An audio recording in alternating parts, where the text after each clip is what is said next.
Kurang kawitan atau siap ibu-ibu? Paranto siap?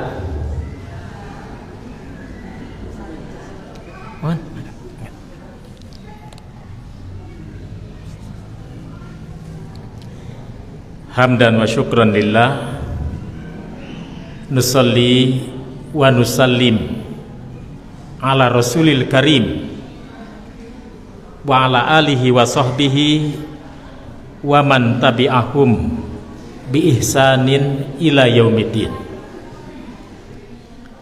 Asyhadu an la ilaha illallah wahdah la syarikalah wa asyhadu anna muhammadan abduhu wa rasuluhu, amma ba'du. Marhaban bikum jami'an, marhaban biwasiyati rasulillah sallallahu alaihi wasallam. Allahumma anfa'na bima 'allamtana wa 'allimna ma yanfa'una wa zidna ilma. Yang sama-sama kita hormati para kasepuhan, baik reng-rengan pimpinan cabang Persatuan Islam anu aya di wewengkon Pangalengan, keluarga besar Pesantren Persatuan Islam Al-Firdaus, para asatid dan para santri-santriwan, Rijalul God, Ummahatul God. Jamaah sekalian, ikhwata iman, bapak-bapak dan ibu-ibu yang insya Allah pada kesempatan yang berbahagia ini kita patut bersyukur di sela-sela kehidupan, di sela-sela kesibukan, kita masih bisa duduk bersama untuk sama-sama tolab ilmu. Mudah-mudahan setiap derap langkah yang diayunkan dicatat oleh Allah sebagai amal soleh.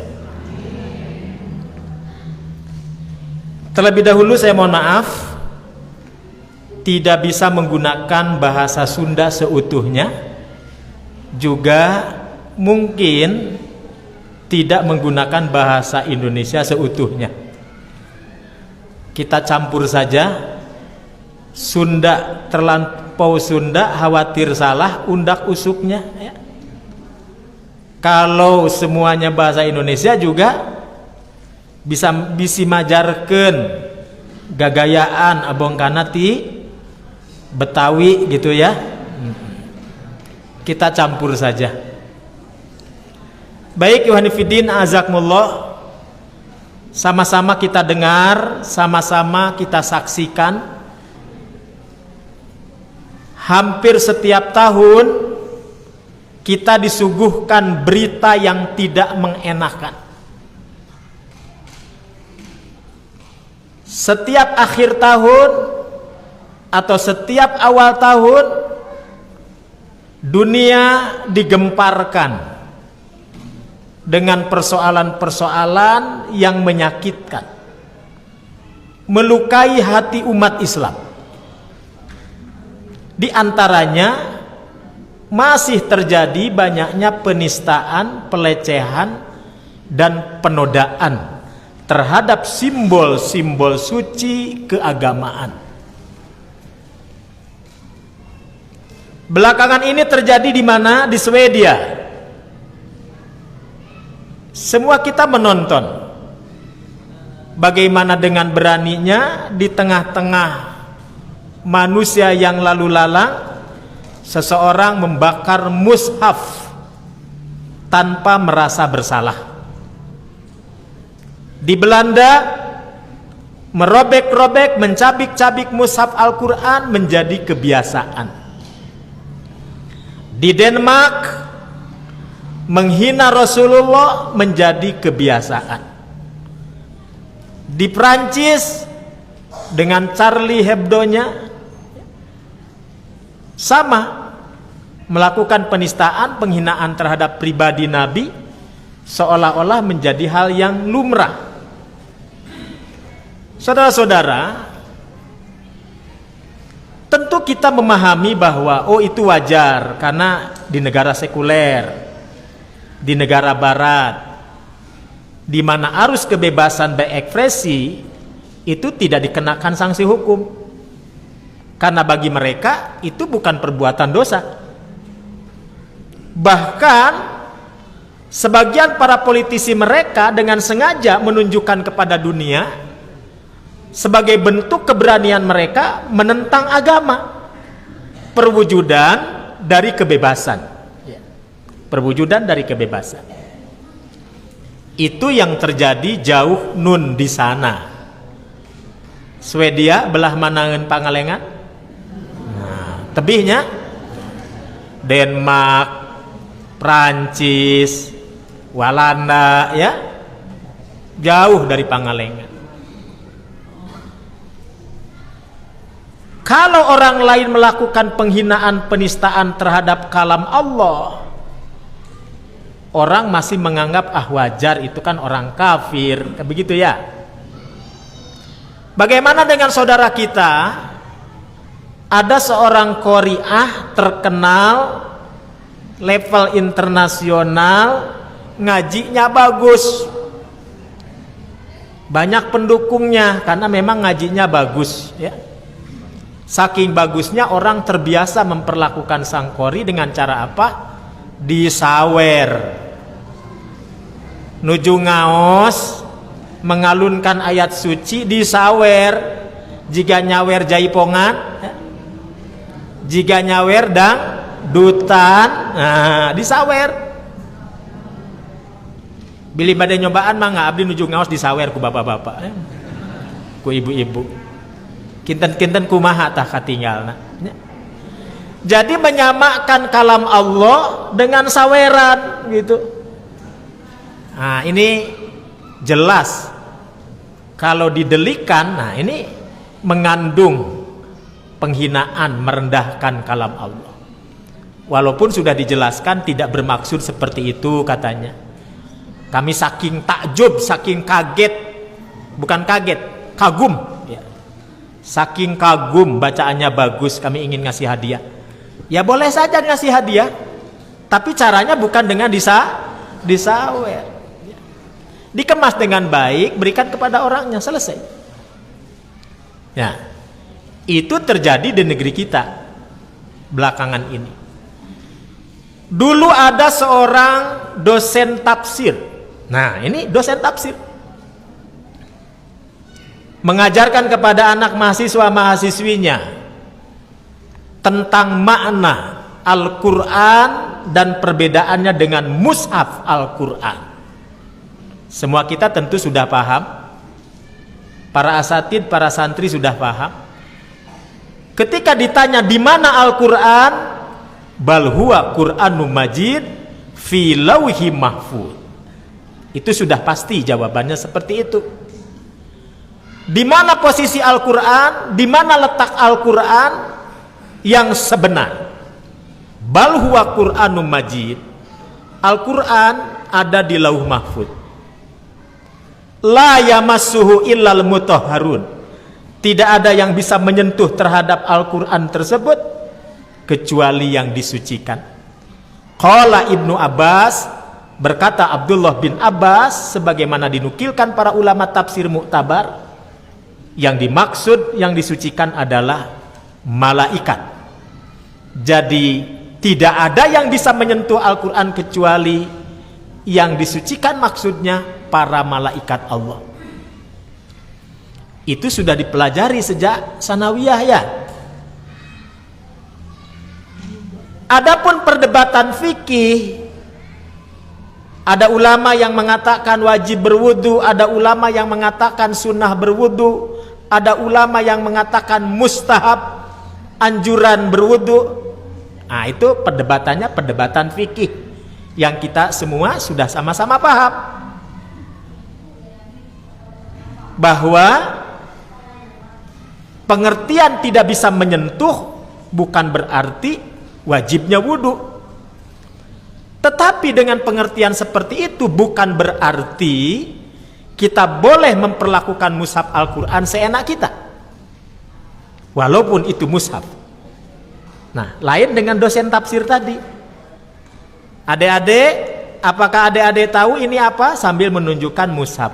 Tahu, itu mushaf. Apa arti mushaf? Cetakan, lembaran. Kalau memang mushaf itu lembaran, sama dong dengan buku-buku yang lain. Sama-sama dicetak di pabrik, ya. Sama-sama terbuat dari kertas.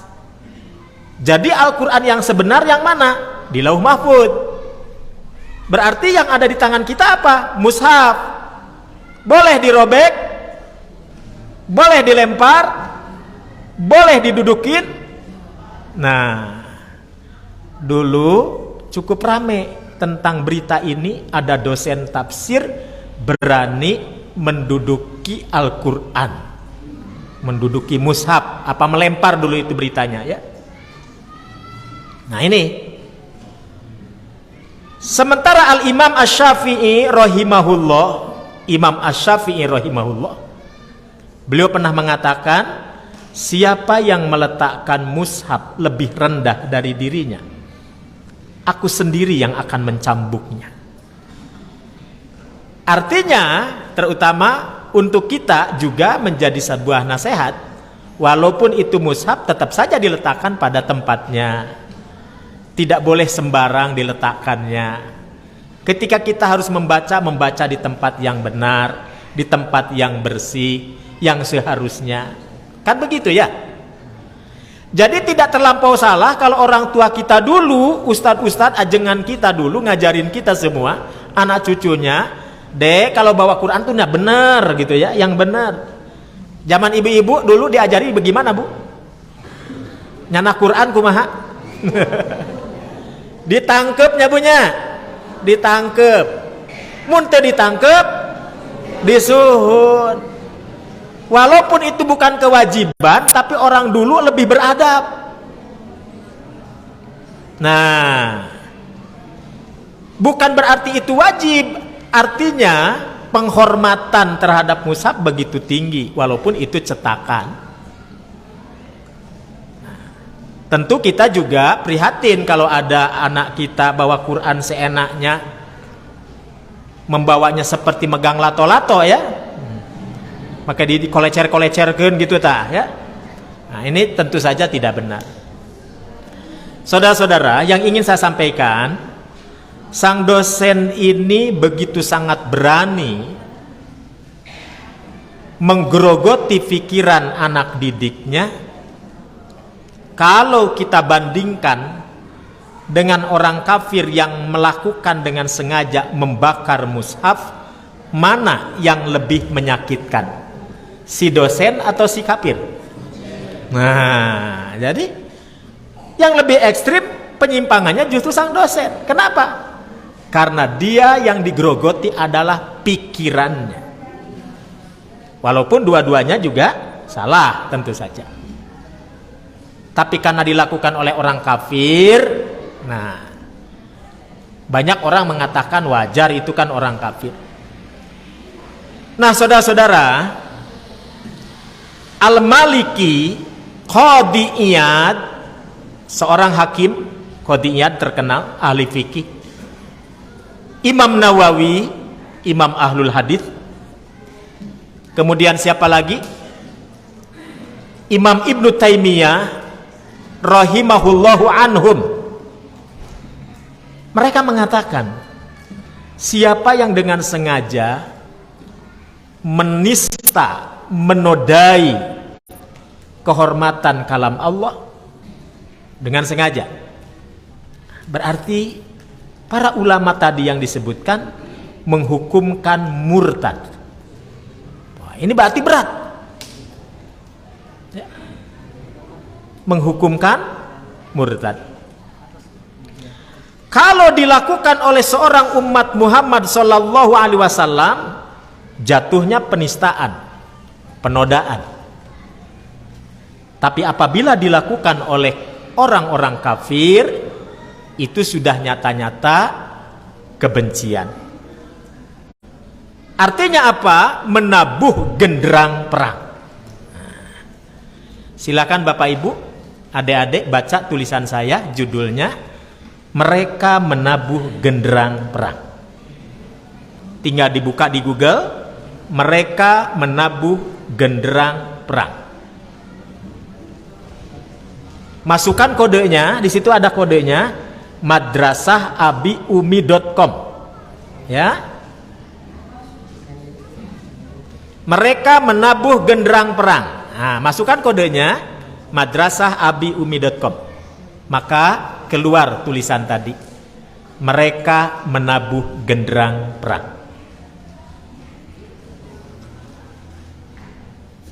Jadi kalau dilakukan oleh umat Rasul, itu penistaan.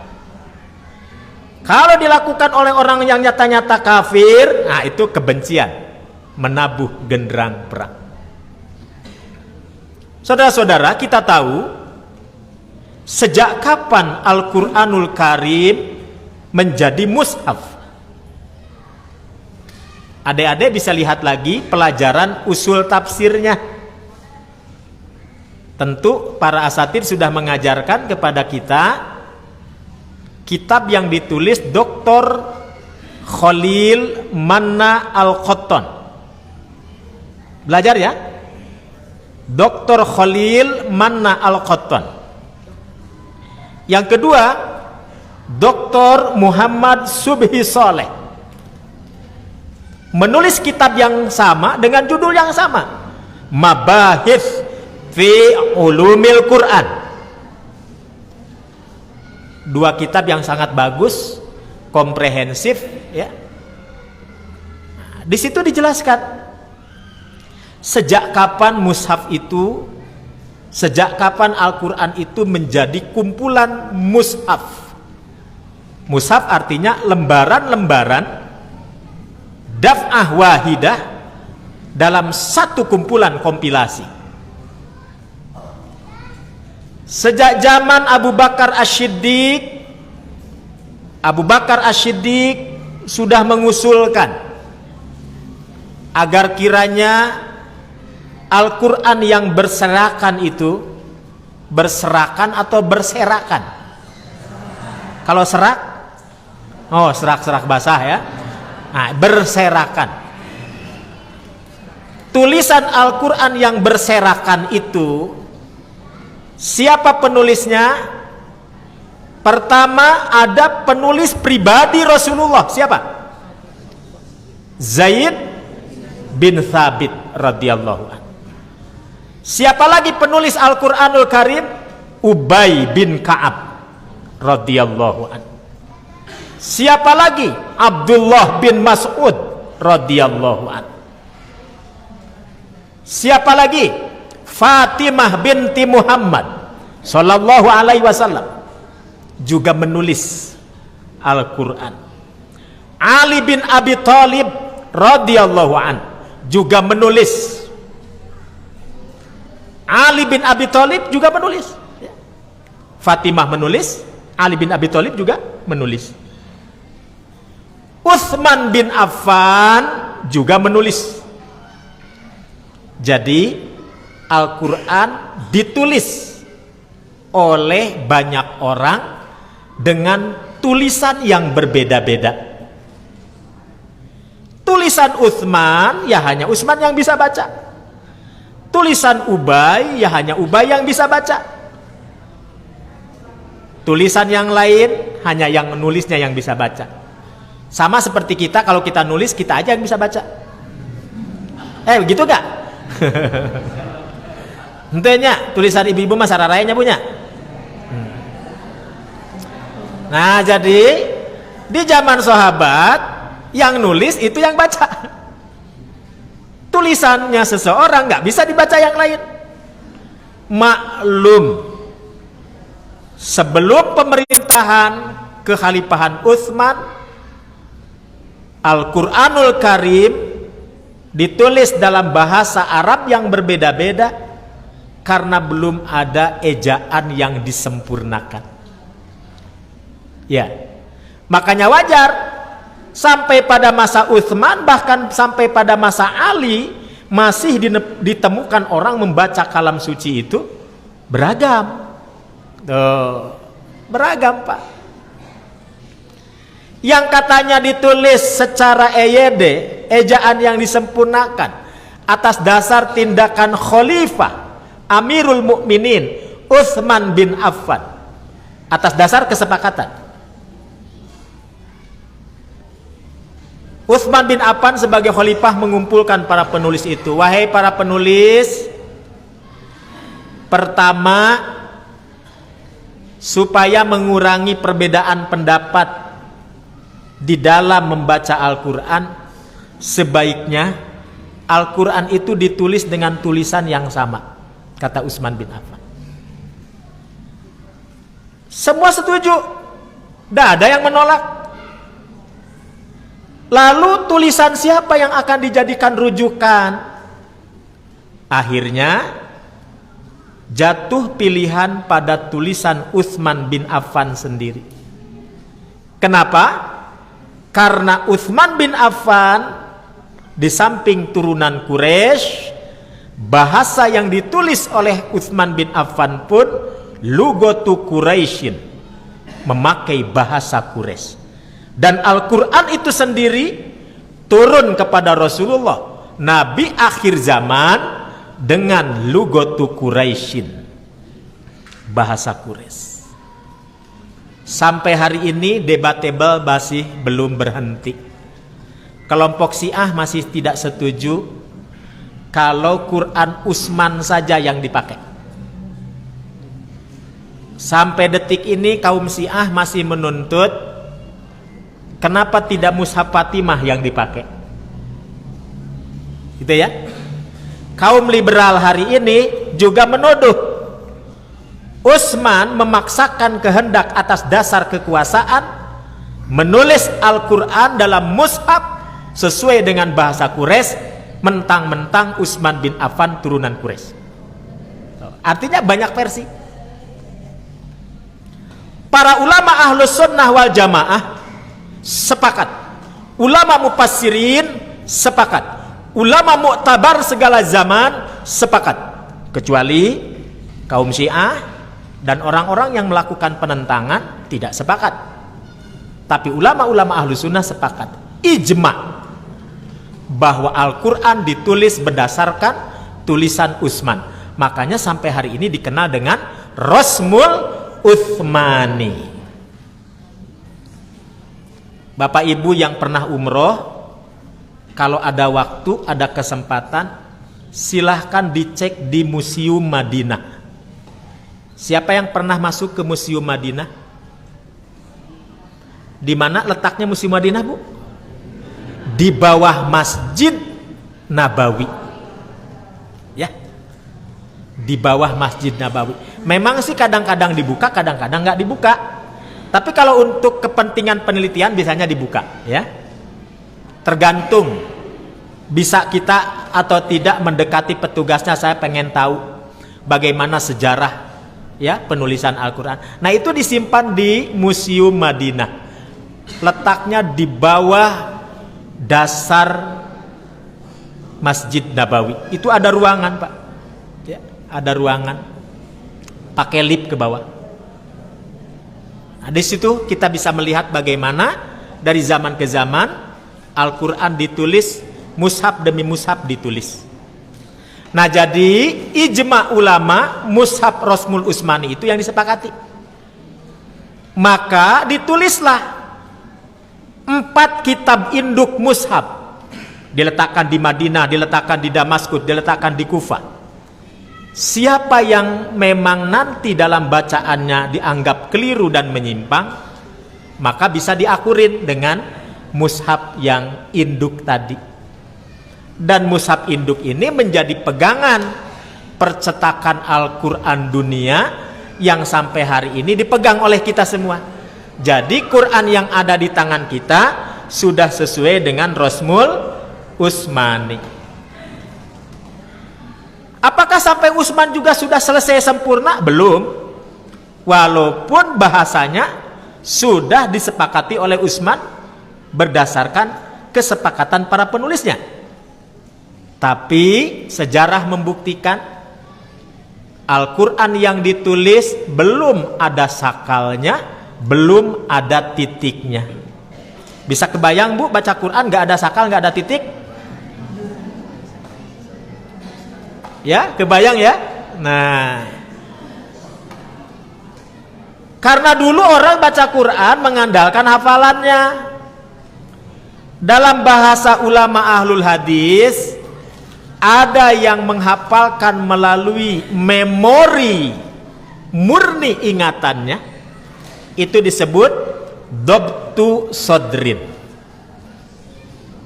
Jadi bagaimana menghafal? Berdasarkan catatan hafalannya. Nah, itu dobtu sodrin. Ada di antara mereka melanggengkan memori hafalannya melalui tulisan. Ini disebut dobtu kitabin. Makanya kenapa orang-orang Arab keumumannya lebih mengandalkan hafalannya? Kalau kita di sini santri Pangalengan apa? Hafalan iya, tulisan iya, begitu? Alhamdulillah. Bagaimana bapak-bapak, apa-apa, mama-mama? Menghafalnya gimana? Dengan cara menulis atau menghafal? Menghafal, alhamdulillah. Dihafal iya, ditulis iya. Nah itu dobtu sodrin, dobtu kitabin namanya. Baru di masa Ali bin Abi Thalib lahir Abu Lais. Belakangan Abu Lais memberikan titik. Titik 1 di bawah ba, titik 2 di atas ta, titik 3 di atas sa. Ya. Titik 2 di bawah ya. Patah dibaca patah, kasroh dibaca kasroh, domah dibaca domah, domatain, kasrotain, fathatain, sukun. Lah dulu nggak ada itu tanda-tanda itu. Makin hari kajian Al-Quran makin berkembang sampai kepada teori bacaan. Lahir ilmu tajwid dengan berbagai riwayat. Tuh. Jadi tajwid juga ada riwayatnya. Nah oleh karena itu kita bersyukur kepada Allah kalau hari ini kita masih menjaga keharmonisan dengan Al-Quran. Ikhwani fiddin azakumullah. Nah, jadi kalau di masa Nabi orang melakukan pelecehan terhadap ayat Allah, seperti apa pelecehannya? Orang menodai ajaran agama, seperti apa menodainya? Silahkan dilihat surat At-Taubah. Surat keberapa? 9. Silahkan dicek apakah surat At-Taubah ada bismillahnya. Nah, teh bismillah. Ayo, siapa yang mau jawab? Siapa yang mau jawab?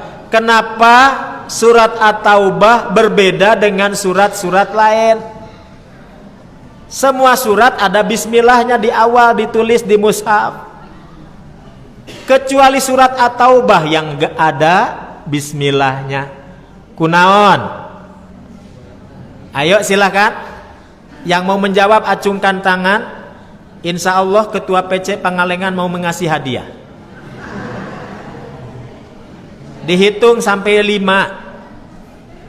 1 2 3 4 5 tuh, ayo ngacung. Ayah cenah tuh. Siap-siap tak Ketua PC tanggung jawab. Mangga. Mengandung ancaman buat kaum musyrikin. Salah apa benar? Survei membuktikan salah, Kang. Alhamdulillah kata Ketua PC. Nah, jadi terjadi keluar saldona. Baik. Karena surat At-Taubah masih berhubungan, masih ada kaitan masih ada lanjutan dari ayat-ayat sebelumnya yang ada pada surat Al-Anfal. Jadi antara surat Al-Anfal sebelum dan surat At-Taubah sesudah Al-Anfal itu sebenarnya nyatu. Sama-sama bicara jihad. Bedanya apa? Di dalam surat At-Taubah berita jihad diselingi dengan berita pendidikan. Ini yang dijadikan dalil paling pokok dalam dunia pendidikan persatuan Islam. Surat At-Taubah ayat 122 tentang wajibnya tafakuh fiddin. Kan itu ayat jihad. Maka kata Imam Ibnu Katsir dalam tafsirnya, ayat ini beriringan bahwa jihad fisabilillah dan mutafaqih fiddin hukumnya sama-sama fardu kifayah. Hukumnya sama-sama fardu kifayah. Menjadi pasukan khusus di medan laga hukumnya fardu kifayah. Menjadi orang yang mutakhassis tafakuh fiddin hukumnya fardu kifayah. Artinya apa? Harus pasukan khusus. Tidak semua harus jadi ulama yang pakih terhadap agama, tapi memang harus ada. Gitu. Nah, pesantren Persis menurut para pendirinya, Ustadz Abdurrahman, sebelumnya Tuan Hasan, ya, Ustadz Abdul Qadir Hasan, dan lain-lain, Pak Natsir dengan pendisnya, sampai terwujud pesantren Persatuan Islam dalam rangka melahirkan para siswa-siswi yang mutafaqih fiddin. Walaupun pemaknaan tafakuh fiddin hari ini tentu berkembang, ya. Saudara-saudara, nah, surat At-Taubah ini lanjutan surat Al-Anfal. Di samping Allah bicara terkait lanjutan tentang ayat jihad yang ada pada suratul Anfal, surat At-Taubah juga bicara tentang tadi pendidikan. Nah, ditambah kemarahan Allah terhadap orang-orang munafikin. Kemarahan Allah terhadap orang-orang munafikin. Kan Allah teh Maha Pemaaf ya. Tapi dalam bab ini Allah marah besar. Kenapa Allah marah besar? Karena Allah dilecehkan. Kenapa Allah marah besar? Karena Rasul dilecehkan. Kenapa Allah marah besar? Karena sunnah Rasul dilecehkan. Turunnya ayat surat At-Taubah surat 9 ayat 65 ayat 66 menunjukkan bukti kemarahan Allah terhadap sekelompok orang munafik yang menabuh genderang perang terhadap Rasulullah. Nah itu, makanya Allah marah, padahal Allah itu pemaaf. Ketika apa mereka melakukan pembangkangan terhadap Nabi? Ada yang tahu? Ketika perang Tabuk. Apa itu perang Tabuk? Sebuah peperangan, sebuah ma'rokah yang dihadapi Nabi dan para sahabat dikala harus berhadapan dengan imperium besar di zamannya. Dalam kondisi yang sangat failit. Maksudnya failit, terik mentari membakar kulit-kulit mereka. Panasnya luar biasa. Jadi jangankan berperang, ngulampreng kapayunan bumege panasnya minta ampun. Komo kudu perang. Maka bisik-bisik tetangga, sekelompok munafikun melakukan penentangan terhadap Nabi. Nges tong hari lu perang. rek nanaonan ieu sakieu panasna ya. Geus secara ricing we di imah. Nah, gitu. Artinya mereka menantang Allah, menantang ayatnya, menantang Rasulnya. Maka penentangan orang-orang munafik ini disambut oleh Allah dengan turunnya surat At-Taubah ayat 65. Kalau saya salah, tolong dikoreksi nanti ya. Dilihat lagi sabab nuzulnya. Bagaimana bunyi ayat tersebut? A'udzubillahi minasyaitonirrajim. Wala in sa'altahum la yaqulunna innama nahnu nakhudu wa nal'abu. Qul abillahi wa ayatihi wa rasulihi kuntum tastahzi'un. Nah, itu bunyi ayatnya. Jika engkau tanyakan kepada mereka, wahai Muhammad, orang-orang yang membangkang, orang-orang yang menabuh genderang perang terhadapmu, orang-orang yang dengan sengaja menolak ajakanmu, pasti jawaban mereka, innama kunna nakhudu, innama nahnu nakhudu wa nal'abu. Kami cuma iseng saja kok. Kami cuma gurau belaka. Kata zaman sekarang, kata anak zaman sekarang, kami cuma ngeprank. Nah, tahu ngeprank? Ya. Kami cuma memperolok-olok saja kok. Bahasa milenialnya sensasional. Kami cuma cari sensasi saja. Main-main saja. Jadi kalau ditanya kenapa dibakar Al-Quran orang Swedia tadi, lah ini kebebasan. Ada pepatah Arab mengatakan khalib tu'rab. Kalau engkau pengen terkenal, maka silahkan tunjukkan di hadapan umum sesuatu yang bertentangan ya. Istilah orang Arab, mun hayang terkenal, mun hayang populer, tah kiihan cai jam-jam. Pasti jelema teh ambek. Nah, gitu kira-kira ya.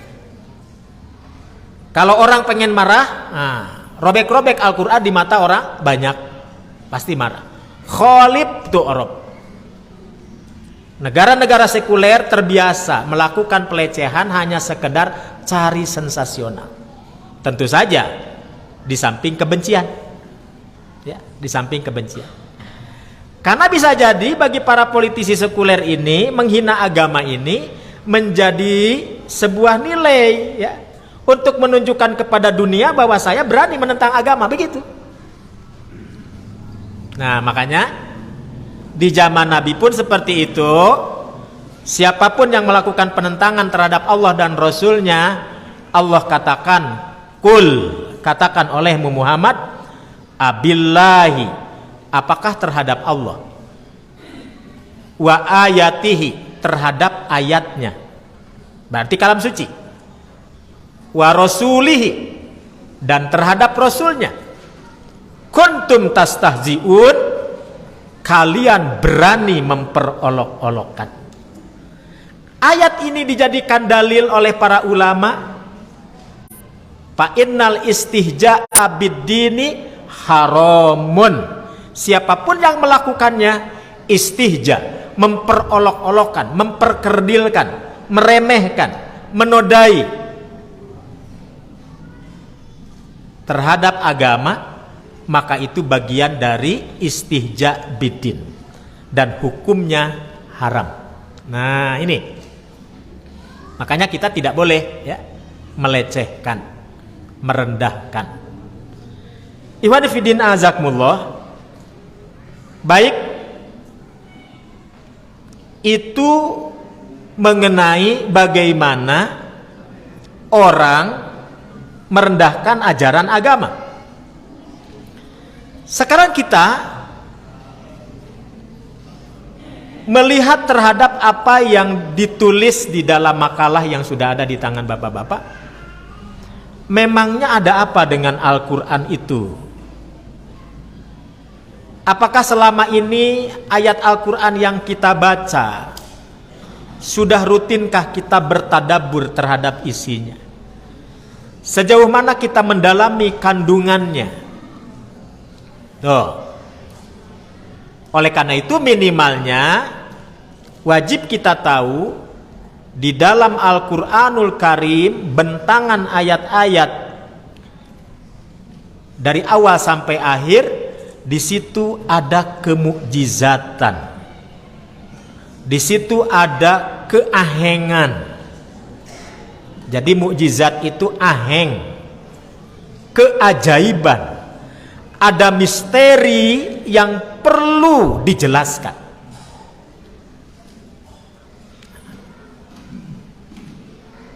Di mana Al-Quran tersebut merupakan mukjizat yang agung, yang berbeda dengan mukjizat-mukjizat yang sebelumnya diturunkan kepada para nabi dan rasul sebelum Rasulullah Sallallahu Alaihi Wasallam. Nabi Yunus diberikan kekuatan oleh Allah, dilindungi oleh Allah, mengagetkan orang-orang yang melemparkan Nabi Yunus ke lautan lepas. Dengan cara apa?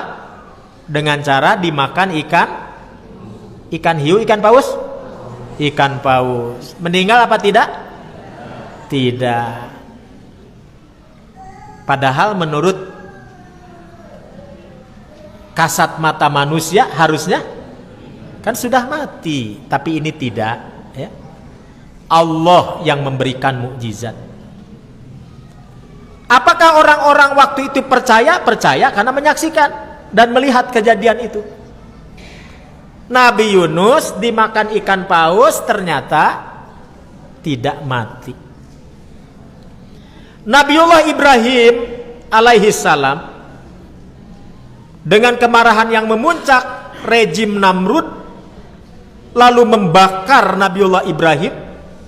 Api yang berkobar tidak mampu melumatkan jasadnya Nabi Ibrahim. Apakah Nabi Ibrahim itu sakti mandraguna? Ngamal kenaon eta Nabi Ibrahim? Nah, makana ku kolot baheula mah sok jadi jampe eta teh. Mun kasunut rokok, ya, judulnya kasunut rokok ya nu gampangnya. Mun kasunut korek api, kasunut lilin, kagoder katel panas, ku kolot baheula masuk langsung dilamot bari ngucapkeun kuni bardan wasalaman ala Ibrahim. Padahal teu aya hubungannya antara ucapan Allah kepada Nabi Ibrahim jeung bujur katel anu panas, teu aya hubungan. Teu aya hubungan jeung kasunut rokok, teu aya hubungan. Ngan ku kolot baheula sok dihubung-hubungkeun. Nyarios kieu teh kaalaman ku pribados ku simkuring. Pernah kasunut sanes ngarokok da simkuring mah tara ngarokok. Kasunut ngome korek api, kasunut langsung ku sepuh teh dilamot kuni bardan wasalaman ala Ibrahim. Nepikeun ka ayeuna eta doa teh inget. Nah itu. Nah jadi kolot baheula masuk kitu nya teu aya hubungan. Nah, Nabiullah Ibrahim selamat dari kobaran api. Mukjizat. Orang yang ada yang hidup di zaman itu melihat api tidak bisa melumatkan Nabi Ibrahim. Apakah kita bisa coba sekarang? Nah, adegan ini jangan ditiru, ya. Jangan ditiru. Karena ini mukjizat. Nabi Musa alaihi salam dikejar-kejar bala tentara Fir'aun. Allah berikan tongkat. Pukulkan tongkatmu maka terbelahlah lautan. Kata Imam Ibnu Katsir, katudil adim. Lautan yang begitu dahsyat, begitu buas, ombaknya yang begitu hebat, terbelah. Katudil adim, bagaikan benteng kokoh. Maka pengikut Nabi Musa selamat sampai di seberang. Tah ku urang dipraktekeun boga tongkatnya dikit-kutu.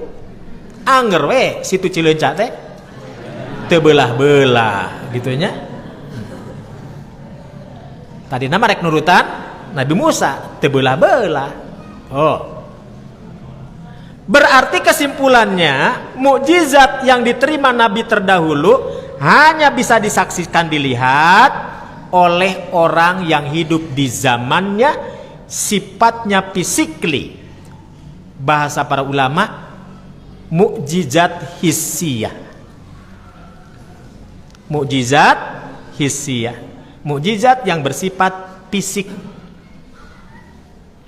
Sementara Al-Quranul Karim diturunkan Allah kepada Rasul Nabi akhir zaman, sifatnya abadi sepanjang zaman. Berapa lama usia Al-Quran sampai ke tangan kita hari ini? 1500 tahun silam. Fihi khobarun ma ba'dakum wa naba'un man kana qablakum. Di dalamnya mengandung isi berita masa lalu, dan di dalamnya juga mengandung isi berita hari ini dan berita yang akan datang. Tuh, luar biasa.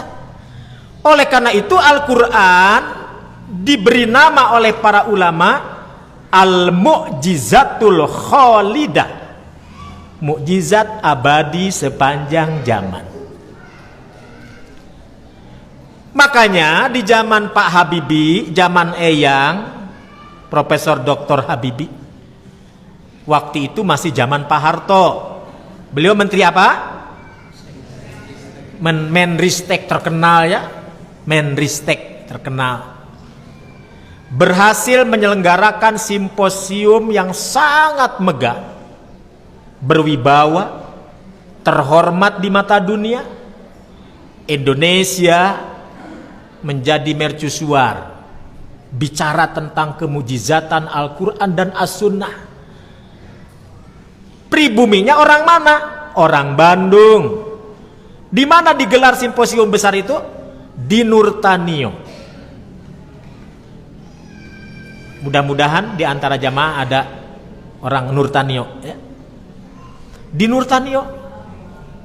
Yang menjadi panitianya siapa? Organisasi Komprensi Islam, OKI.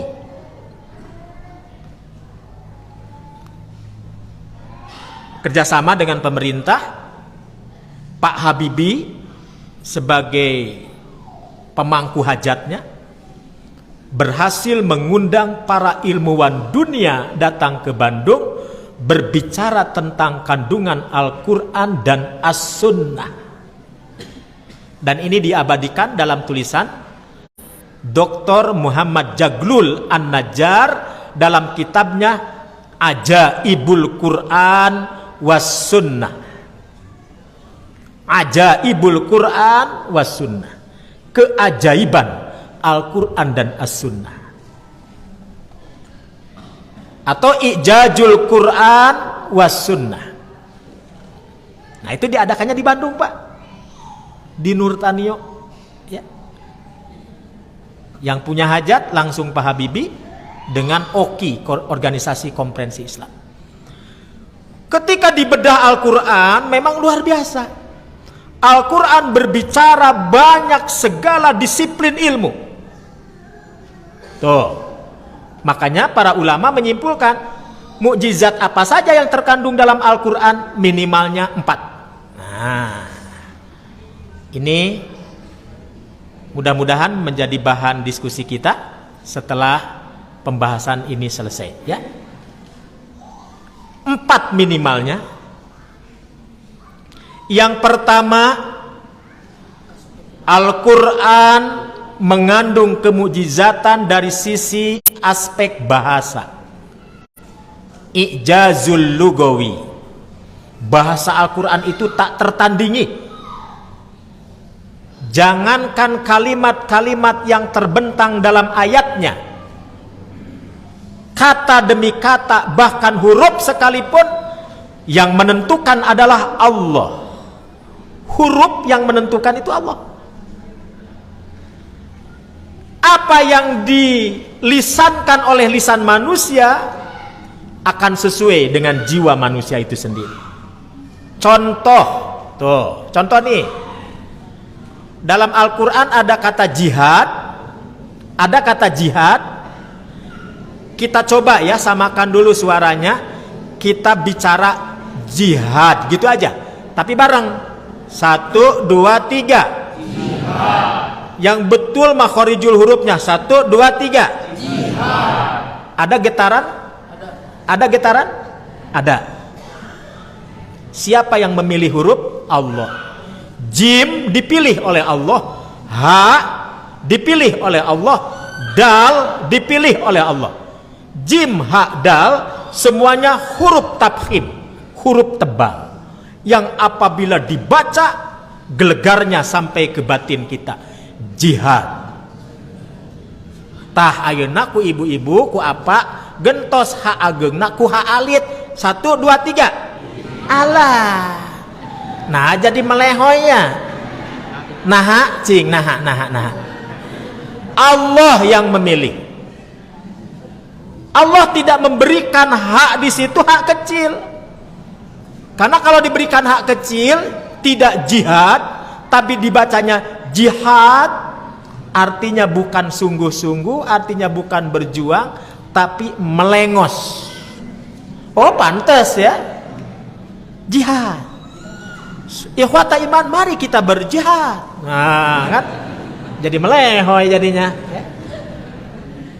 Kayak si Idoy melehoy itu gini kan. Ya. Nah, jadi melehoy. Keropos. Tidak sampai ke dada. Beda dengan jihad. Ahli ilmu bersungguh-sungguh disebut mujtahid. Pekerjaannya disebut ijtihad. Orang yang bersungguh-sungguh membela agama disebut jihad.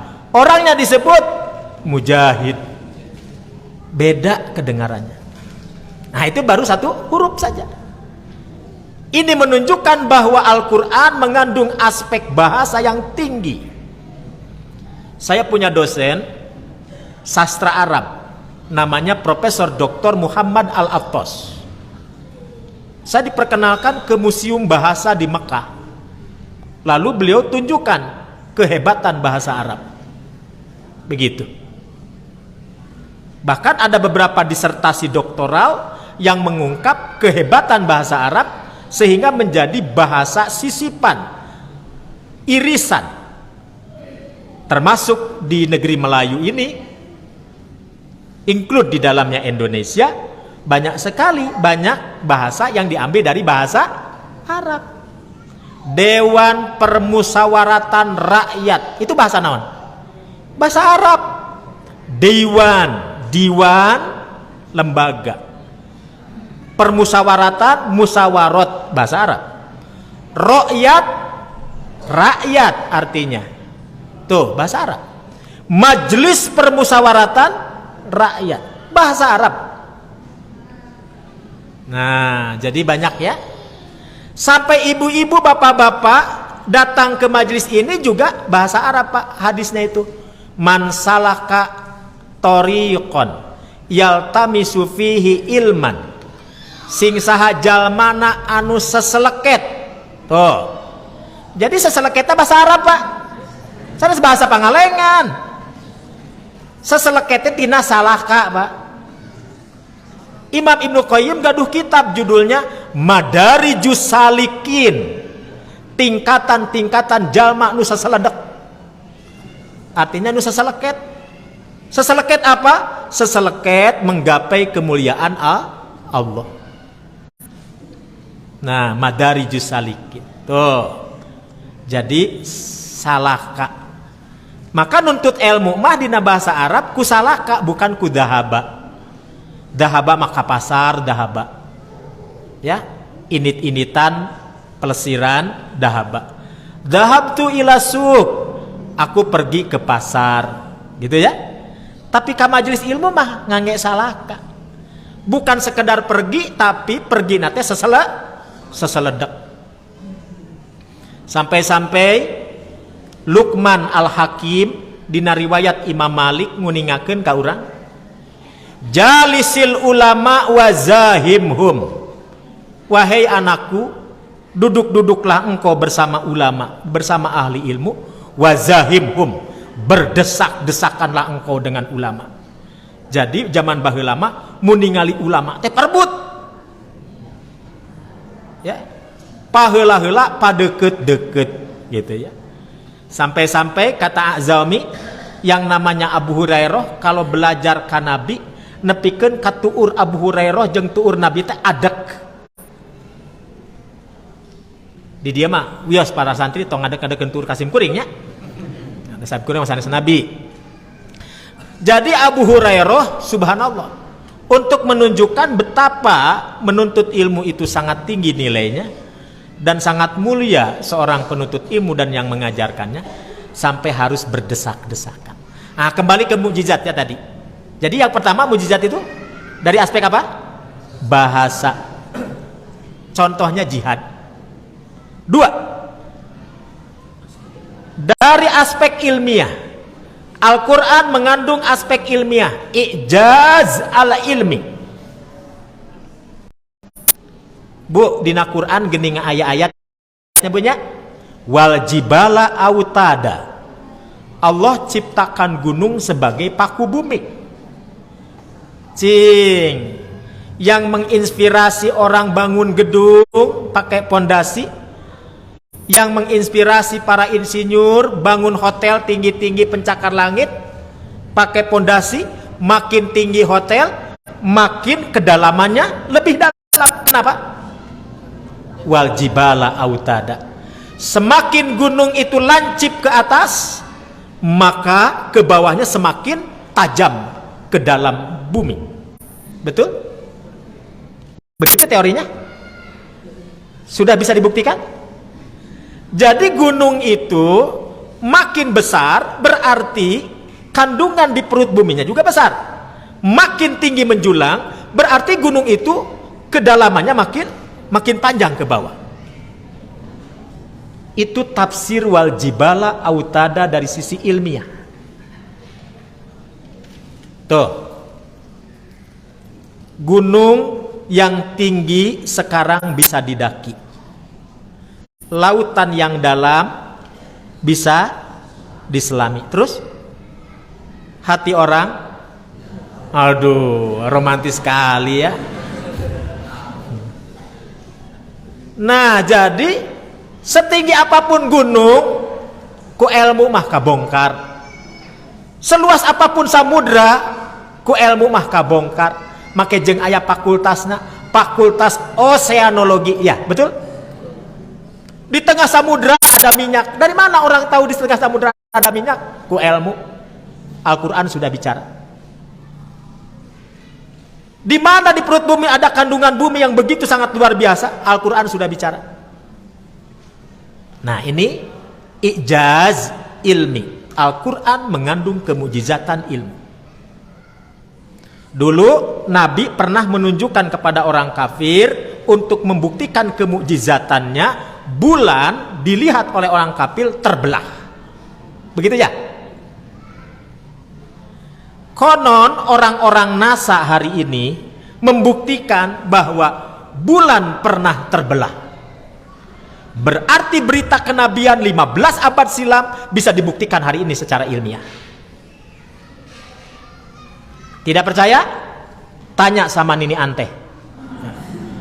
Dak cek urang lembur mah di bulan teh aya nini ngaranna saha? Nini Anteh. Sim kuring eta mah dibobodok ku si Aki baheula ya. Ngadongeng bulan. Nah, bisa dibuktikan 15 abad silam, bisa dibuktikan hari ini. Di dalam Al-Quran mengandung i'jaz tasri'i ketiga. Aspek hukum, aspek aturan. Di dalam Al-Quran mengandung pedoman hidup, mengandung aturan hukum. Tidak ditemukan di dalam kitab manapun kecuali kitab suci Al-Quran. Ini kabar gembira. Pekan lalu Mahkamah Konstitusi mengumumkan dengan resmi persoalan perkawinan beda agama akhirnya ditolak. Alhamdulillah ditolak. Setelah berjuang untuk melakukan perlawanan pihak penggugat judicial review terhadap Mahkamah Konstitusi yang ingin merubah Undang-Undang Perkawinan tahun 74, di mana di dalam undang-undang itu dikatakan sah sebuah pernikahan apabila dilakukan sesama agama. Jadi undang-undang ini sudah benar. Kalau ada pernikahan beda agama, bukan hanya melanggar agama, tapi melanggar undang-undang negara. Ternyata oleh kelompok tertentu ini digugat. Mereka ingin meloloskan agar perkawinan beda agama lolos di negeri ini. Alhamdulillah, berdasarkan perjuangan kawan-kawan rame-rame bareng-bareng melakukan perlawanan, kita dinyatakan menang di Mahkamah Konstitusi.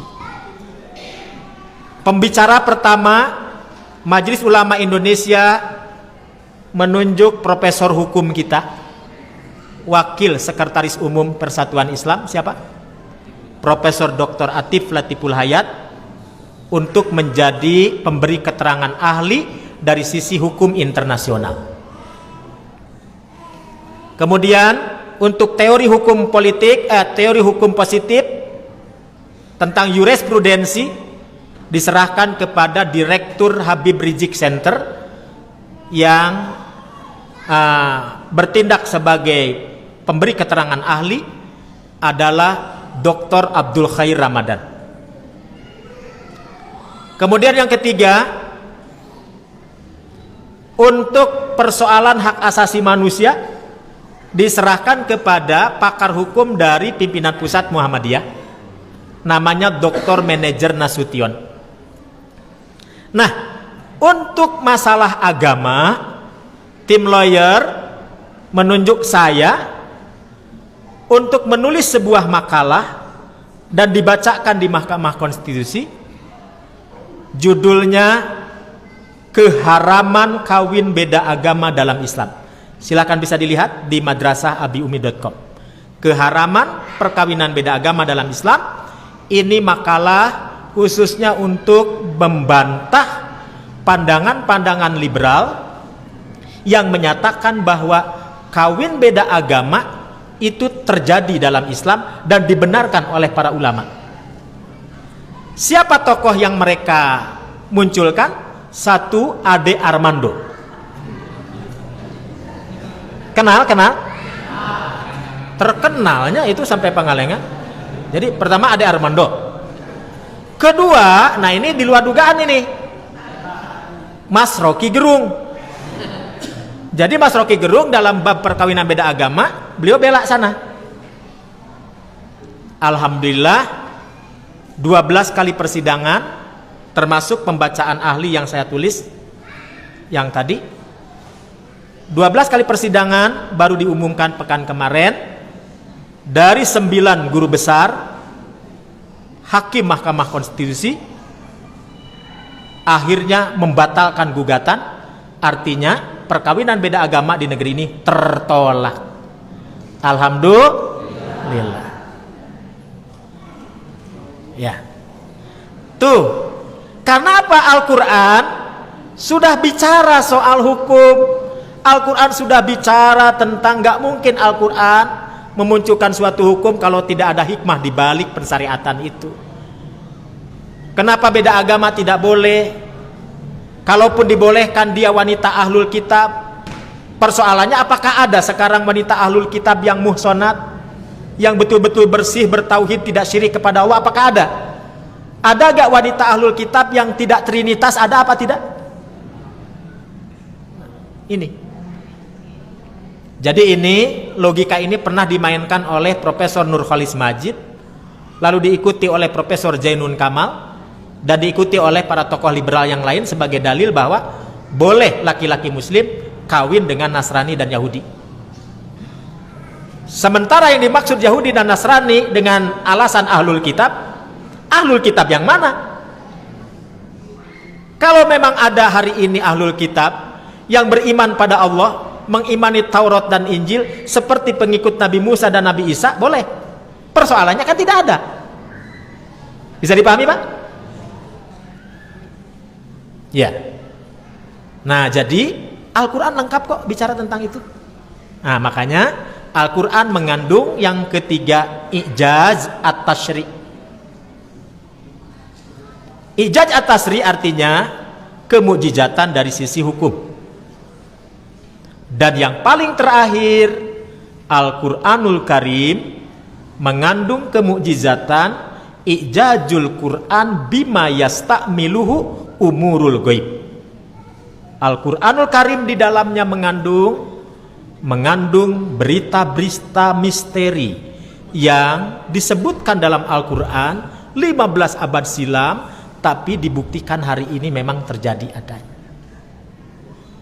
Contoh, kita sudah baca berulang kali Al-Quran yang mengatakan bahwa Allah ciptakan dua aliran air yang berbeda, tapi bertemu dalam satu titik lautan. Yang satu air tawar, yang satu air asin, tapi berjumpa dalam satu lautan. Al-Quran yang bicara sudah lama sekali, 15 abad silam sudah bicara tentang itu. Dibuktikan hari ini benar adanya. Ada laut yang di situ bertemu dua air yang berbeda. Eta di mana eta, Bu? Di mana eta cai, Bu? Di Cileunca? Sanes. Di Ancol? Sanes. Di Pangandaran? Sanes. Di Pameungpeuk? Sanes. Ada 5 lautan yang mengandung seperti itu. Salah satunya di Mediterania dan di Alaska. Tah tilu deui mah pilarian ku ibu. Ya, pilarian ku ibu. Aya 5 cenah lautan. Tuh Al-Qur'an mah tos ngabejaan ti baheula keneh. Ngan teu nyebutkeun dina Al-Qur'an teh di mana di menina. Itu artinya Al-Qur'an mengandung berita misteri yang diungkap hari ini secara ilmu pengetahuan bisa dibuktikan adanya. Ikhwani fiddin azakmullah, saya pikir bahasan ini dipanjangkan bisa panjang ya, diringkaskan bisa jadi ringkas. Oleh karena itu, apa yang sudah dibagikan itu juga bisa dibaca di mana? Di madrasahabiumi.com. Tidak kurang ada 700 tulisan artikel saya yang bisa dibaca oleh ibu-ibu. Tinggal dibuka saja madrasahabiumi.com. Bab akidah, bab fikih ihtilaf, bab kebangsaan ya, aliran-aliran, hikmah. Nah, itu wawasan dan lain sebagainya. Bapak Ibu bisa mengkonsumsinya sebagai teman kehidupan untuk sama-sama sharing ilmu. Saya pikir itu mudah-mudahan menjadi keberkahan bagi kita semua. Mudah-mudahan pertemuan ini adalah pertemuan yang berkah dan kita semua diberikan semangat oleh Allah Subhanahu wa taala untuk terus mengungkap, mengkaji, mendalami ilmu Allah yang sangat luas. Aku qouli hadza wa astaghfirullah li wa lakum. Wassalamualaikum warahmatullahi wabarakatuh. Mana?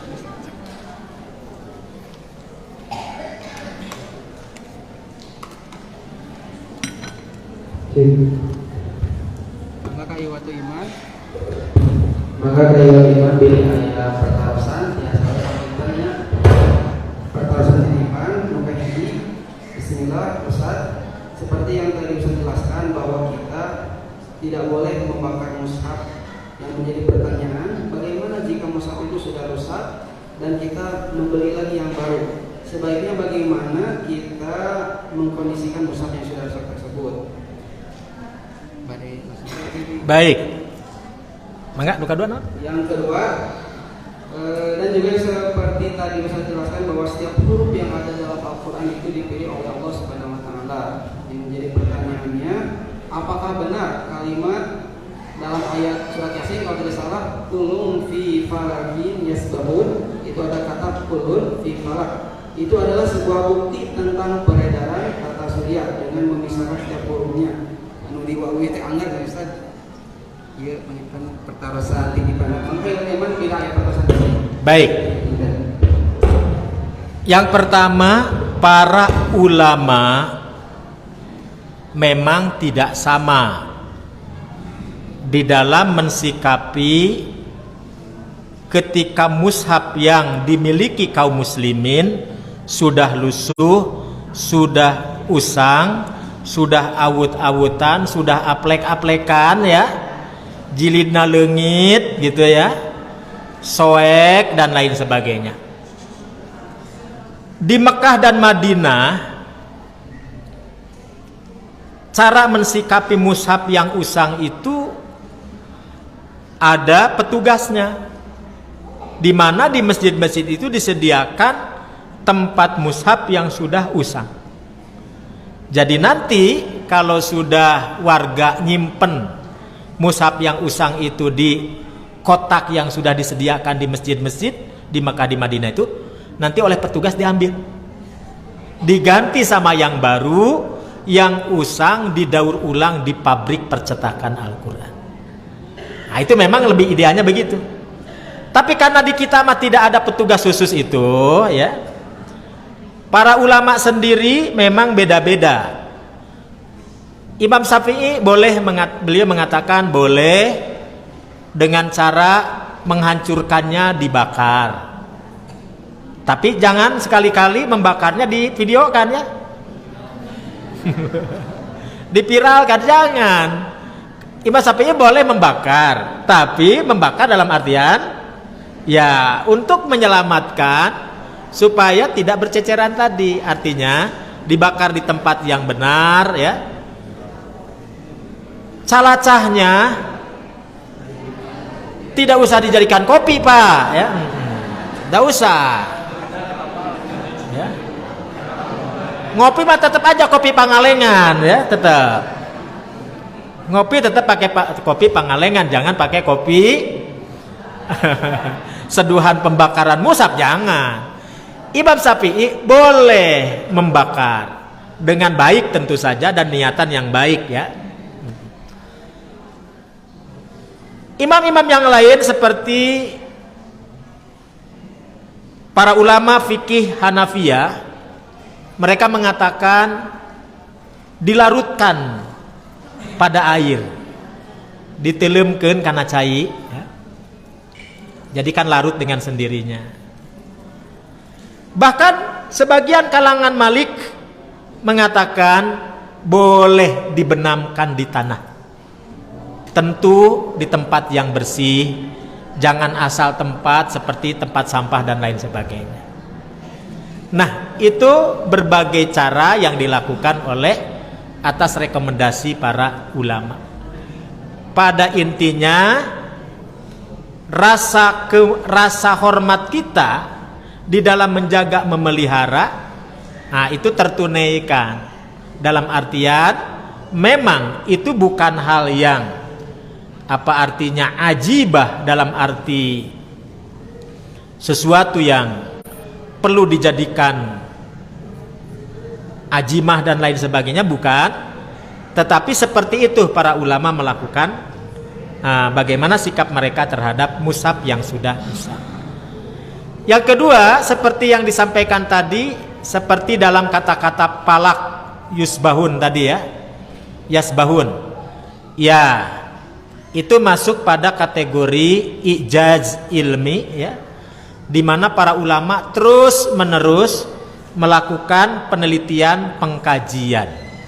Yang namanya penelitian pengkajian tentu saja relatif ya, relatif, bisa benar dan juga bisa salah. Yang nyata-nyata penting kita imani adalah sesuatu yang sifatnya sawabit. Dalam bahasa Syekh Ali Jumat, dalam urusan agama itu ada yang sifatnya sawabit, ada yang sifatnya mutagoyirot. Apa itu sawabit? Hal-hal yang tidak bisa berubah. Apa itu mutagoyirot? Hal-hal yang bisa berubah-ubah. Atau dalam bahasa Qur'annya, dalam Al-Quran juga dikatakan Al-Quran mengandung persoalan-persoalan yang tidak perlu ditakwil, ada juga yang memang perlu ditakwil. Nah, yang muhkamat itu tidak perlu ditakwil, tapi yang mutasyabihat yahtaju ila takwil, dia membutuhkan kepada takwil. Bagaimana takwil? Nah, takwil dalam pandangan Dewan Hizbah, takwil dibenarkan selama didukung berdasarkan dalil-dalil yang menguatkan. Ya. Jadi berdasarkan dalil-dalil yang menguatkan, sama seperti mentakwil sifat Allah gitu ya. Nah, mentakwil hal-hal lain yang memang tidak dijelaskan secara rinci oleh ayat itu sendiri ataupun oleh Nabi itu sendiri, maka ilmu pengetahuan bisa selama dikuatkan berdasarkan dalil-dalil yang lain. Jadi apa yang ditanyakan kedua itu masuk dalam kategori i'jaz ilmi, di mana para ahli masih terus melakukan pengkajian dan penelitian. Baik, ada lagi? Ya, mangga.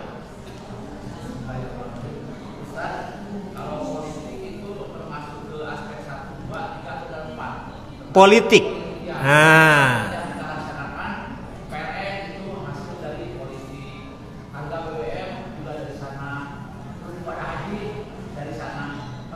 baik. Di dalam bicara hukum Islam ada 3 istilah yang dimunculkan oleh para ahli hukum. Hukum disebut syariah, hukum disebut fikih, hukum disebut qanun. Kapan hukum disebut syariah? Syariah artinya sumber dalil.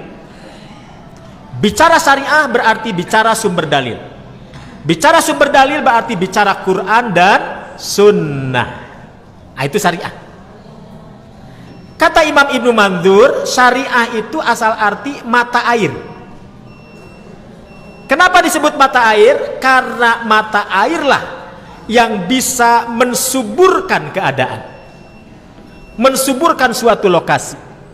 Maka tanpa mata air, manusia tidak bisa hidup dengan baik. Quran sunnah dikatakan sebagai sumber syariah karena memang Quran dan sunnah adalah sumber kehidupan. Demikian kata Imam Ibnu Mandzur dalam kitabnya Lisanul Arab. Yang kedua, hukum disebut fikih. Fikih artinya paham. Maksudnya paham bagaimana ulama ahli ilmu, ahlul ijtihad memahami sumber dalil.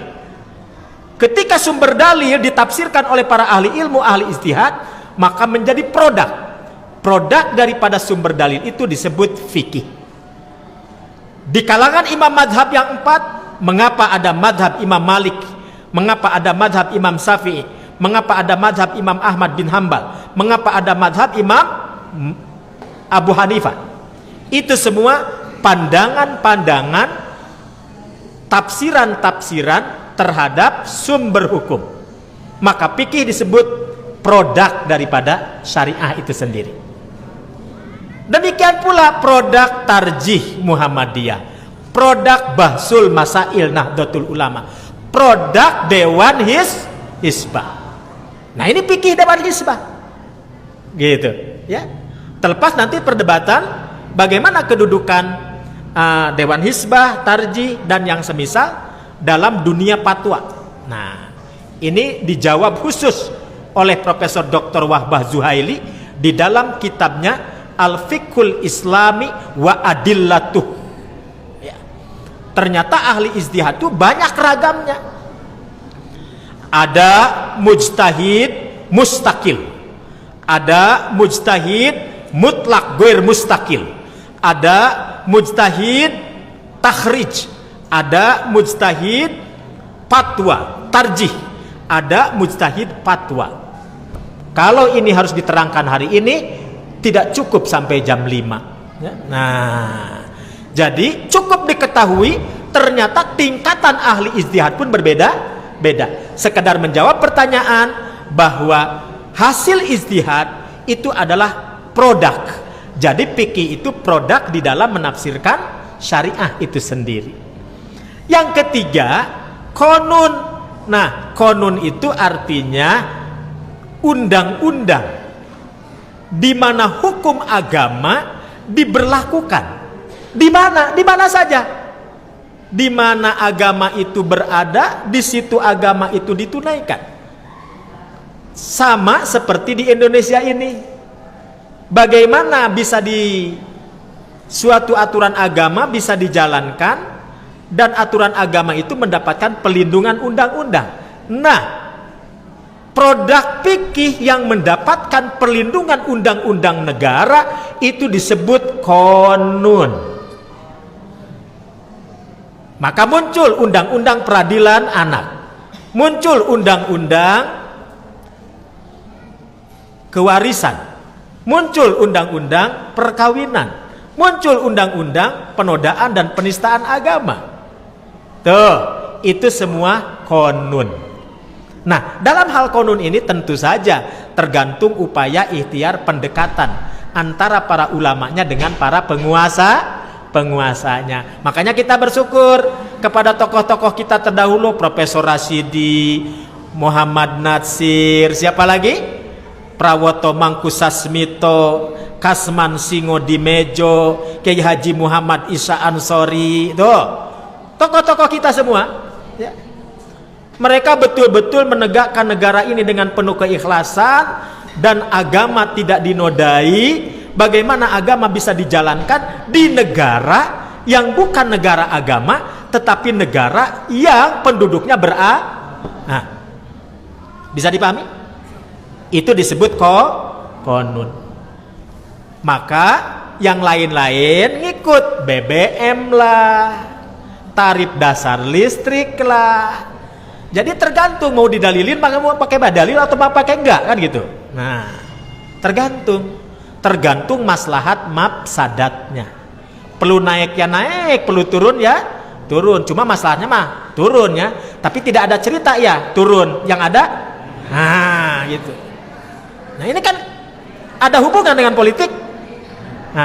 Jadi politik itu produk ijtihad. Kalau memang ingin berjuang di situ. Oleh karena itu, soal kedudukan bernegara itu masuk pada siasah syariah, dan siasah syariah menjadi bagian dari produk ijtihad. Ini harus bagaimana? Makanya munculnya Piagam Jakarta itu mengilhami bagi kita semua bahwa betapa orang tua kita itu sudah benar-benar berusaha keras, cuma kita tidak bisa menjaga merawatnya dengan baik sehingga kita menjadi orang-orang yang kalah. Namanya juga orang kalah, maka harus menanggung resiko. Makanya santri-santri harus punya semangat, ya, ngagedurkeun deui semangat berjuang. Maka kan para orang tua kita selalu mengajarkan ruh jihad, ruh ijtihad, ya, ruh tajdid. Itu tiga ya Pak ya? Ruh jihad, ruh ijtihad, ruh tajdid. Baik, jadi seperti itu Pak. Hatur nuhun. Cukup? Bisa dijelaskan paham Trinitas dan bagaimana cara kita membantahnya? Baik. Bagaimana cara memahami Trinitas? Tri artinya tilu, nitas artinya pangeran. Jadi Trinitas tilu pangeran. Pangeran Bapa nu aya di tuh apal eta? Apal palebah dina namanya gininya terus. Nah, keun bae da eta mah ajaran orang sejen, keun bae kumaha maranehna nya.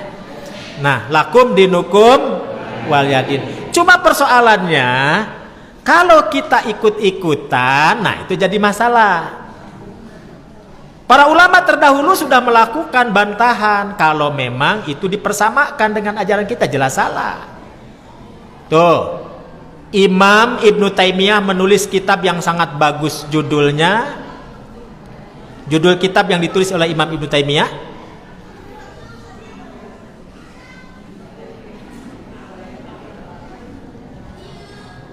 bantahan terhadap orang-orang yang meyakini tentang ketuhanan, ya. Liman badala dinal masih, ya. Apa awalnya tuh? Ada yang hafal? Ustadz wa itu apal kemudian abdi cenanya. Nah, Abu Hamid Al-Ghazali menulis kitab Ar-Raddul Jamil fi Uluhiyati Isa. Ar-Raddul Jamil fi uluhiyati Isa. Bantahan yang sangat elok terhadap ketuhanan Nabi Isa. Ini sudah ditulis oleh Abu Hamid Al-Ghazali.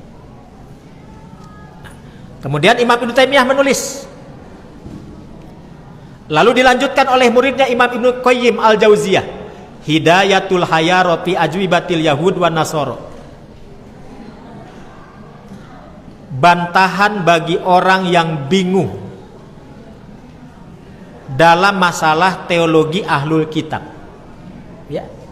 Nah, ini semua ini kitab-kitab yang sangat bagus, perlu dikaji ya, perlu didalami bagaimana cara melakukan bantahan terhadap mereka yang menyimpangkan makna ahlul kitab, menyimpangkan Taurat, menyimpangkan Injil, menyimpangkan ketauhidan menjadi banyak Tuhan. Dan itu sudah ditunjukkan oleh para ulama kita di dalam kitab-kitab yang sangat bagus tersebut ya. Jadi saya pikir itu saja yang bisa disampaikan. Kurang lebihnya mohon dibukakan pintu maaf. Mudah-mudahan suatu saat nanti kita bisa berjumpa lagi dalam kesempatan dan gelombang yang sama, Firdaus Channel gitu ya. Betul? Oh, lensa Firdaus. Salah. Baik Ibu, Bapak, itu saja yang dapat saya sampaikan. Mudah-mudahan bermanfaat dan barokah untuk kita semua, khususnya bagi saya yang menyampaikan. Semoga Allah memberikan kekuatan selalu kepada kita semua. Assalamualaikum warahmatullahi wabarakatuh.